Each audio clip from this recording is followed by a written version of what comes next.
You know what's worse than being in competition with other women?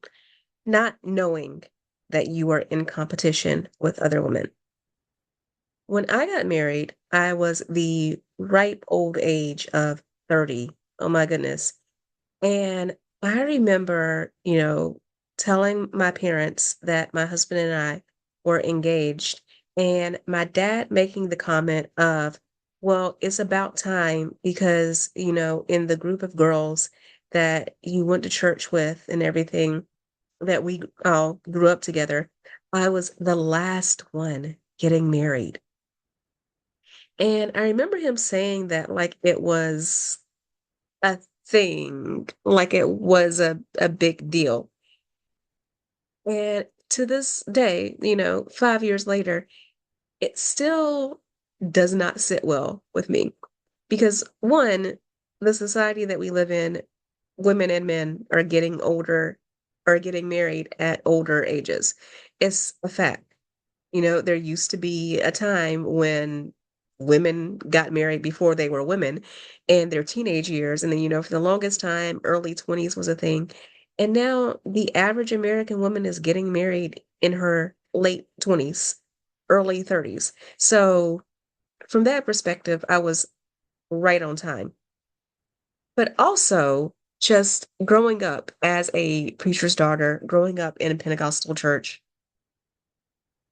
the way that churches in general talk so much about marriage as if it is you have to do this or bust type situation, that your life is not complete as a woman until you get married. And definitely as a woman, because for all of that talk of he that findeth a wife findeth a good thing, no one in churches is getting on to men who were in their 30s and 40s who are still single. But it's a problem when we talk about women. And the fact is that we are living longer than ever. We have more opportunities than ever. And it is time that we learn to take advantage of that. It is also time that we stop allowing people to make us feel guilty about whatever season of life that we are currently in. So, in today's episode of Christianish, we are going to talk about how to be okay with being single. Again, welcome to Christianish. My name is Keisha Rice, and this podcast is all for women who have Bibles but haven't figured out the boundaries part yet. And I am a dating coach, I'm a hypnotherapist. I help women learn how to uncover their unhealthy relationship patterns and also learn how to heal from those patterns so that they can have healthy, loving, fulfilling relationships, and in the context of this episode, to have them on your time when you are ready for them. So, this whole idea of acting like being single is a curse or it is something to be fixed, just like everything else in life, it's all about balance. There's nothing wrong with desiring a relationship. There's nothing wrong with desiring partnership. Again, I'm married. I think that marriage is a beautiful thing. There's so much to be said for having a romantic partner who is your best friend, who is your lover, who's your confidant, who is someone that you can depend on, someone that you can be team us with, someone who you know that this person has your back, and someone that you have a chance to, one, grow with, because nothing like being in a relationship to really uncover all of your triggers and to have a person to work through those things with. But also just knowing that you have this person to do life with and to grow with. We're dealing with a loneliness epidemic in the world right now. And having a partner can just mean so much. So, of course, I support women who desire romantic partnership. That's why I became a dating coach. But at the same time, there's so much to be said, again, for understanding your single season and making the most of it. One of my favorite Bible verses is Ecclesiastes 3 and 1. And you've probably heard it before. Even if you're not Christian, you've probably heard to everything there's a season. Like everything there is a time and place. So when it comes to this whole idea of learning to be okay with your single season, whether you are someone who has never been married or you are now in a secondary single season, so that means, you're divorced or you're widowed, it is understanding that you really have to learn to trust the timing for your life. I was in some serious relationships before my husband. And when I think back on those relationships now, and I think about the possibility of if I had been married to any of those men, I know without a shadow of a doubt that I would be divorced, right? And it's not because those men were necessarily horrible or because, you hear all the stories that if your relationship ends and it didn't go the way that you wanted it to, suddenly that person is a narc or they're terrible and all that. I dated men who were good men. At the same time, they weren't the right men for me. Our values didn't align, or the things that I wanted in life were not compatible with what they wanted in life, especially in terms of things like what I wanted for my career and my ambitions and being in a place where, I spent my 20s moving cities, changing cities, changing jobs in order to build up my career. And yeah, that definitely interfered with having a serious relationship and getting married because the men that I dated didn't want to move or didn't like the possibility of frequently moving. So, I had to make the conscious choice to, in my 20s, take my single season and focus on building my career. We all have priorities, and being able to make peace with that is so important. And again, being able to trust God's timing and understand that even if you desire something, that doesn't mean that right now is the best time for it. That is so important. Beyond that, let's talk about specifically 5 ways that you can be okay with being single. So, one is embracing gratitude. And I know it sounds so cliche, especially right now. This has been recorded in November of 2024, which means that we're getting very close to Thanksgiving. And you're going to hear so many messages about giving thanks and being grateful and showing gratitude. And if you're a self-development girly like me, then, you hear so much about journaling what you're thankful for. But gratitude is foundational.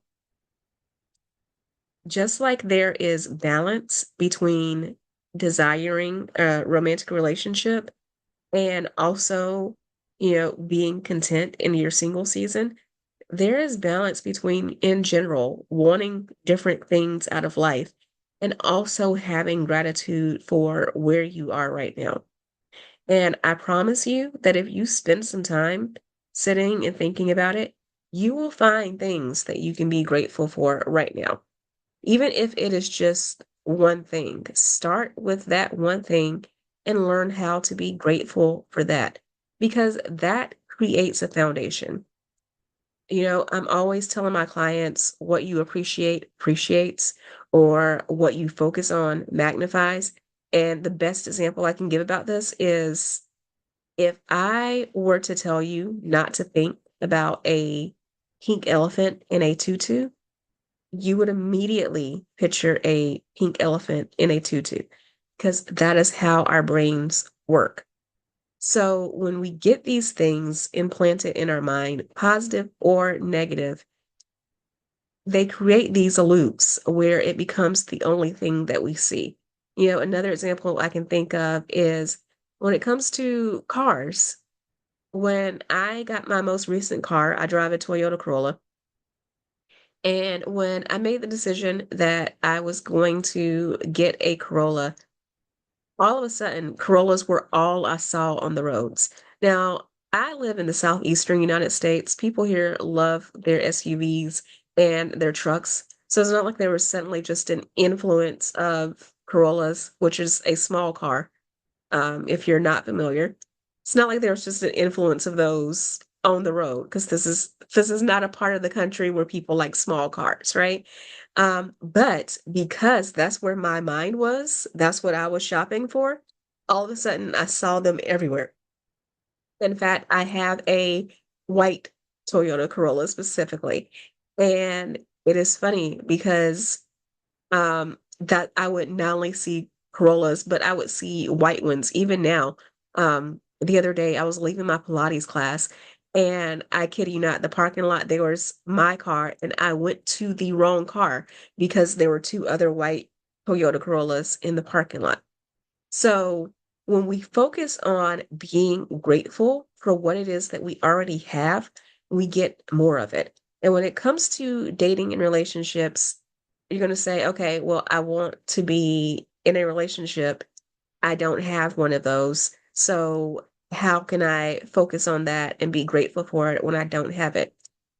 You do have love in your life. You may have love from your family members, your parents love you, your siblings love you, cousins, aunts, uncles, grandparents. If you're not close with your family, you have love from your friends or you have self-love. You have the love for yourself. So be grateful for that. Start focusing on that and allow the love in your life to build upon that. So number two is in addition to embracing gratitude, you should also be embracing self-discovery right now. The fact that you are not in a relationship, in a partnership, means that you have more time to learn about yourself. You have more time to spend with yourself, to develop new hobbies, to read more books, to find more interest. My husband works out of town from time to time, and to some extent, that sucks. It would be great if he never had to work out of town and he could always be around.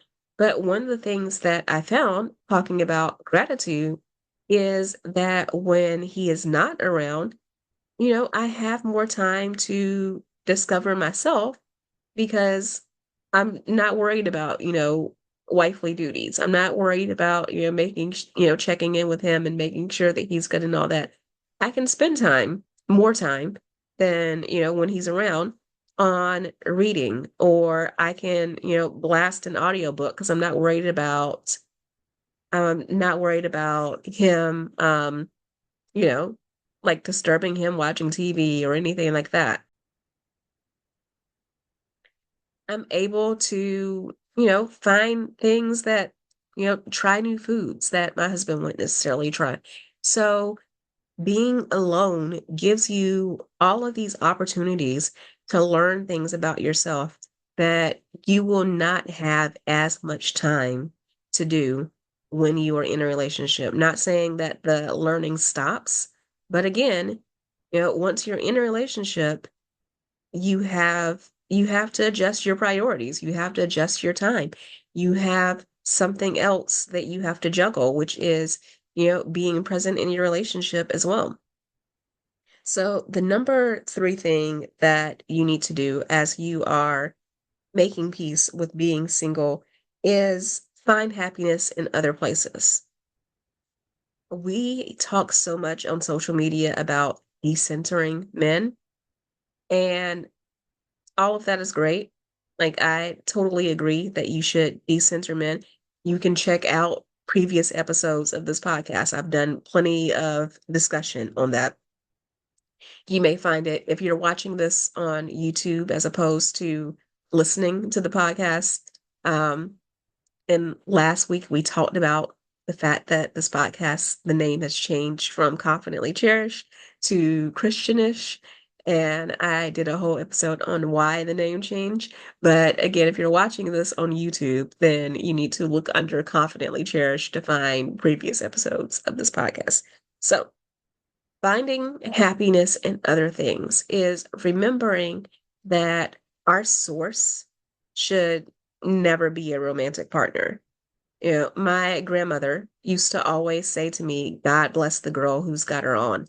And I used to always think that that was just talking about money. You know, make sure that before you get married, you are financially good, and that after you get married, you have some money because you just never know what can happen.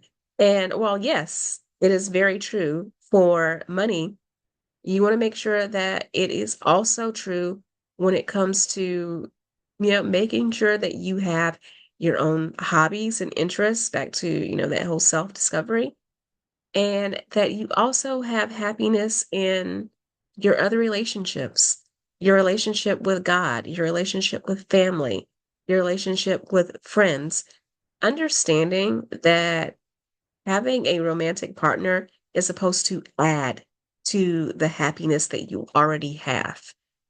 You know, a man is not supposed to be your complete happiness, because if you allow a man to be your complete happiness, anything can happen. That relationship could end, he could leave. God forbid, you could be in a happy, fulfilling, great, perfect marriage, and the person that you're with passes away for some reason. And also, putting all of your hopes, your dreams, and your happiness in one person is making another person your God, and you never want to do that. The fourth thing that you need to consider in order to make peace with being single is to reimagine what it means to be lonely. And I say that in quotes because there has been a lot of psychology research lately on the loneliness epidemic. And a lot of it has particularly been on men, and men feeling lonely because not as many men are married or in relationships as they used to be, and how we should feel bad for these poor men because they're not getting girlfriends, and therefore they're more depressed and their lives aren't as great. There's also some talk about, women and loneliness as well. The reason why people have this negative type of loneliness is because, again, they're not seeing the opportunity in being alone. Being alone gives you, again, more time to do your shadow work, to do your journaling. In fact, I have two journals that are about stopping self-sabotage and about healing from a breakup that I will make sure that I put in the description, because these can help you do the shadow work that you need to do in order to develop and be a better person for both yourself and for your future partner. And this time that you are alone, it is very much possible to be alone without being lonely. One of my favorite things to do is to travel solo. I have traveled solo all over the world, both when I was single and, yes, now that I'm married, I still travel solo because there's something about having that reflection time, something about just being a little bit selfish and being able to have some experiences to myself. Being able to do those things has made me a stronger person, has made me a more independent person. It also makes me more appreciative of my husband when I get home. And because of that, it makes me, when I am home, a happier and more present wife. So taking your single season and, again, thinking about what it means to be alone without being lonely is going to do wonders for your self-esteem, for your confidence. It's going to give you more stories, and those things are going to make you more attractive so that when you are out in the dating pool and you are seeking a relationship, you will have a better chance of finding a great partner. Finally, when it comes to making peace with being single, again, this is a time to enjoy your freedom. And I want to be careful in saying that because there can be a lot of negative connotations about getting married and being in a relationship. You will hear particularly men talking about the old ball and chain and not being able to do anything now that they're in a relationship. The thing is that your single season is preparation for your married partnered season. And the things that you establish in your single season, you know, you have to set that foundation to be truly ready to be in a relationship. And part of that is independence and freedom. Again, as a woman, God bless the girl who has her own. So having the freedom right now as a single woman to do things like take a second job, work overtime, have extra money, this way you can go into marriage knowing that you are financially sound and knowing that no matter what happens, you are good and taken care of because you can take care of yourself. Knowing that you have the freedom to, again, explore and do things like travel more because yes, I still travel while I'm married, but I don't have as much time now to travel as I did when I was single. So being able to get through some of your bucket list experiences before you take that next step in life of getting married and even just having the freedom of coming and going and not checking in with another person. Like it is two things can be true at once, right? So I love being married and I love having a person who is concerned about me and who I check in with and who checks in with me. At the same time, there's also freedom in not having that person around and not having to do that. And talking about my first point, gratitude, is being able to appreciate both seasons, right? Is being able to appreciate your single season and having this time and this space to, have that freedom, not have to check in with anyone, not feel responsible towards anyone else. And then it's being able to get married and be in a relationship and enjoying the comfort and the safety and the consistency in having someone that you check in with. I had a podcast episode, if you go back 2 episodes, with Selena Almodovar. She is also a fellow Christian dating coach.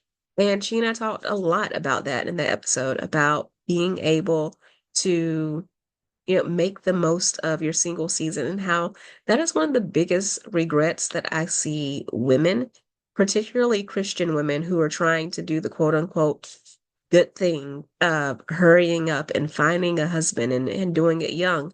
It's one of the biggest regrets that I see these women often have is even if they love their husband, even if they love their children, they wish that they had spent a little bit more time in their single season. Or they wish that the time that they spent single, they had been more intentional about enjoying it and getting things done. So you have that opportunity right now. So let me know in the comments if you're watching this on YouTube and if you're listening to the podcast on Spotify, Apple, any place where you're listening to podcasts, come over to the YouTube video and let me know in the comments, what are you going to do to make the most of your single season while you also work on your goals towards being in a relationship? I will talk to you soon. Love you so much. And please, this podcast now has a new name, Christianish, and, new feel, new branding. So I would love to get it out to as many people as possible. If you enjoyed this episode, if you learned something from it, then please take the time to leave a good review on iTunes so that Apple will share it with others. Or again, comment on YouTube so that YouTube's algorithm shares it with others. I will talk to you soon. Love you so much. Bye.